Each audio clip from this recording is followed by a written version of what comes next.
Today's blog is I'll be explaining another video lesson. So it's not gonna be a reading visual art. So I'm gonna shift to social psychology. So again, we will be talking about self-presentation in everyday life. This is a very interesting topic today, and I know you are all excited also to get to know what is this all about.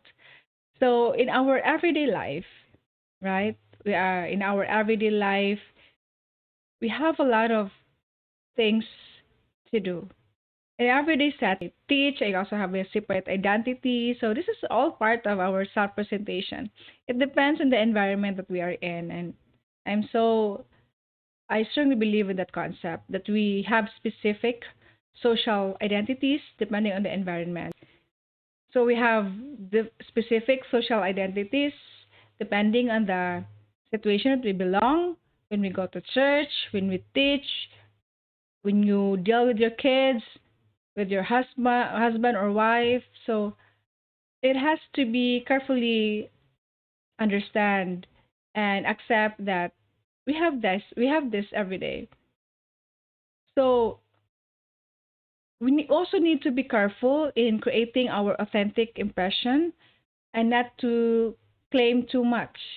Like for example, because of our specific identities, we should also be careful in still maintaining our original impression, our original identity, and not to claim uh, too much identities that is not embedded into ourselves. So successful self-presentation involves efforts. Number one, to establish a workable definition of the situation. And number two, to disclose information about the self that is consistent with the claimed identity. So in our everyday setting, we project specific social identities. And because of this, we must also be careful in accepting our identity. We should not claim too much because it may also hamper how do we create an authentic impression of ourselves.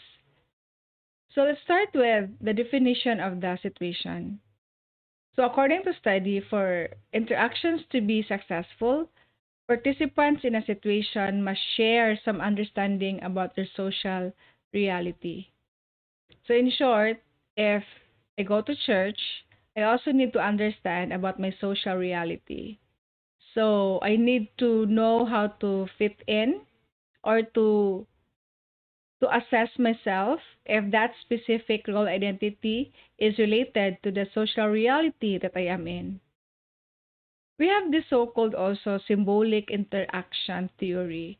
So symbolic interaction theory holds that for social interaction to proceed smoothly, people must somehow achieve a shared definition of the situation, an agreement of who they are, what their goals are, what actions are proper, and what their behaviors mean.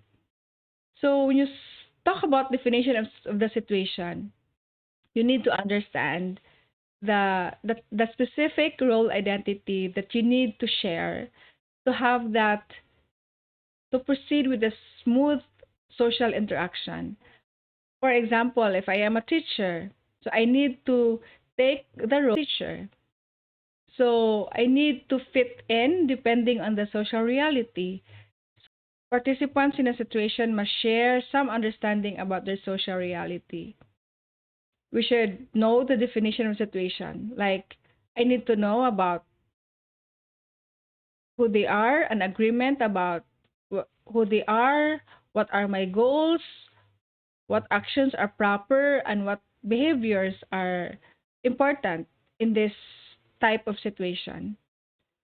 In some interactions, they can also establish a shared definition by actively negotiating the meaning of events. For example, when you go to church, we also have a shared definition. Like we need to look formal, we need to sit down, we need to behave properly, we need to be friendly to everybody. So we also have a shared definition of our meaning of events. So in other interactions also, people may invoke pre-existing events schemes schemas to provide a definition of the situation. Like for example, when you attend wedding, so you have to look something like this, you have to behave something like this. So it is, since it is very normal, it's particularly relevant, it's very common that you have to behave that way. You are not allowed to shout or to make a scene when you go to church like that. So it's gonna be um it should be part of our self presentation every day. So to establish a definition of the situation, people must agree on the answers to two questions. Number one, what type of social occasion is at hand? For example, if you are attending wedding, if you are attending a special event, so what type of social occasion is at hand? Number two is what identities do the participants claim and what identities will they grant one another? So again, our identities vary from various environments. So we need to define the situation properly. What is the situation? What type of social occasion is at hand? So we need to balance that, and we need to identify identities. What identities do the participants claim, and what identities will they grant one another? We need to know our specific role identities. But first, we need to define the situation. If you are the host, you need to define the situation. Okay, this is proper. This is my behavior. This is the this is the standard. This is the expectation that I have to do this. I have to do that. So aside from defining the situation is also the frame. So the first requirement in defining the situation is for people to agree regarding the type of social occasion in which they are participating. So we need to have a shared agreement regarding the type of social occasions in which we are participating. Like when I took my oath as a guidance counselor, so I have to wear, since the theme is Filipiniana, so I need to wear Filipiniana because I know the frame of reference. So I know the standards, I know the the identities that I need to portray. I know the behavior. If you took an oath, you should look formal, you should behave properly, you have to do this, you have to do that. So the type of social occasion that people recognize themselves to be in is called the frame of the interaction. So when you recognize yourself based on the type of social occasion, that is the frame of the interaction. In short, it's gonna be the same as the frame of reference. So for example, this is me, I'm blogging, so I need to look formal to my audience. So I also consider I have to look formal, the type of dress that I'm wearing. I'm gonna put a little bit of makeup because this is how I define the situation.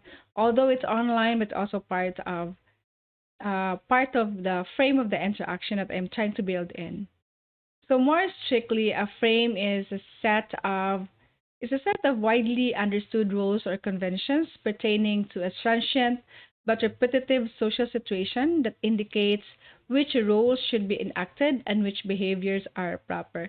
So if you are a student, you need to also know the frame of the interaction, meaning you have to be friendly, you have to behave properly, you have to listen to your teacher, you have to be good, you have to do this, you have to do that, you have to be kind to one another, you have to be respectful. Like that's it's also that's type of the frame of the interaction, and hopefully we can get that as we can also develop our students well to have the a good frame of the interaction.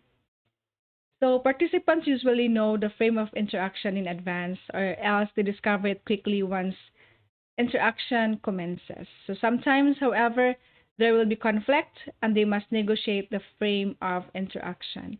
So again, as a participant, like if I am a student, so I need to know the frame of interaction in advance. I need to set standard. Like for my students, I am, since I am teaching, since I am teaching, so I need to know the frame of interaction. I need to know the rules or the standards that I wanted my students to develop. Well, they are still under me, so they need to know that so that they also learn to behave on the standard that we are agreed on. So they must also do that. That's There will be some conflict, but it can be negotiated as long as they are able to understand the frame of the interaction that we need to build in. So aside from the frames is the identities. So we have specific role identities, right? So another issue in defining situation is for people to agree on the identities that identities they will grant one another and relatedly on the roles they will enact. So another issue in defining a situation is for us to agree on the identities that we will give to one another and relatedly on the roles they will enact. So for example, I have my own identity. So since I am a teacher, I am a college instructor. So I need to tell my students to have in a shared agreement on the identities that I will give to them, and also so they will know what is the proper behavior, the roles that they will enact. So in my case, I really love to see my students being respectful. So I also respect them. I also give my own identity as a respectful instructor. I respect them. I value them. I treat them well so that students will also treat me good. So that is also important thing that we should learn is to have an agreed identities on one another. That is, people must people must agree on the type of person they will treat each other as being. So mine, I respect my students. They also respect me. I help my students at the same time they also learn to help me. So it's a two-way. It's a two-way because as for me, learning is not all about me. It's all about us. So I include them as part of the process of as part of the learning process. So it's between me and my students. I learn from them. They learn from me. I also learn from them. So the frame places limits on the identities that any person might claim. So again, each person participating in an interaction has a situated identity. So we have our situated identity. So a situated identity, who is the person relating to? So it is a conception to the people involved in a situation. So for example, identities are situated in the sense that they pertain to the particular situation. So as for me, when I go to another event, when I attended conferences, I also make it a point to become part of it. Like I situate myself, I situate my own identity to be part of that group. So it is a conception that I need to be involved in that situation. So for instance, the identity projected by a person while discussing a film differs from the identity projected by the same person when asking for a small loan. So this is it two different identities. Like first one is the identity of a person while discussing a film versus the identity of the person or by the same person when asking for a small loan. So the same person but different identities because in a particular situation. So situated identities usually facilitate smooth interaction. So when you situate yourself, your own identity, it usually facilitates smooth interaction. For this reason, people sometimes adopt particular situated identities in public settings, even though they may not accept them privately. So because of our situated identities, sa Bisaya pa, di taga nahagsamok, so we have to apply the situated identity. We say yes, but although we don't agree that 100%, we always say yes. It's because of the situated identity. We don't like conflict. We want to have a smooth interaction.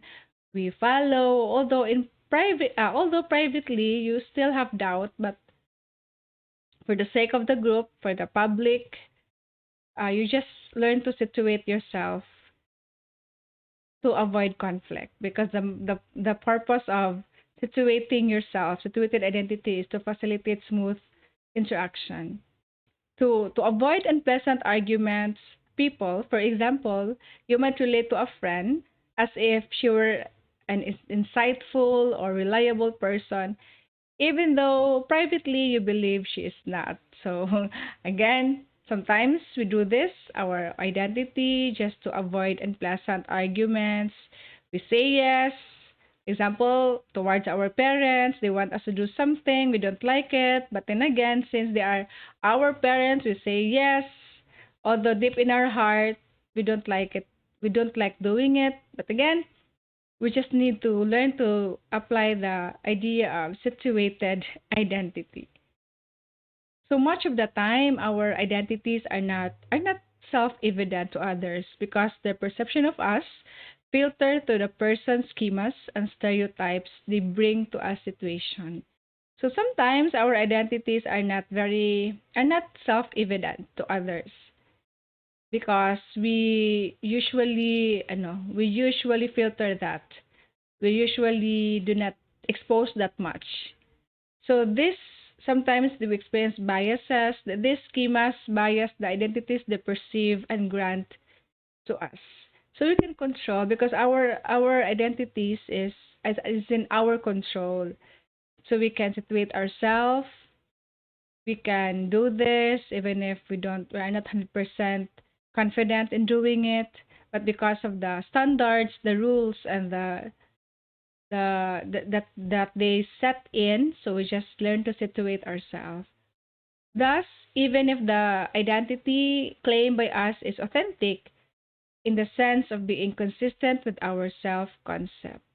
So again, even if identity claimed by us is authentic, it should be consistent to our self concept. So we need to be careful in claiming identities, right? Not too much.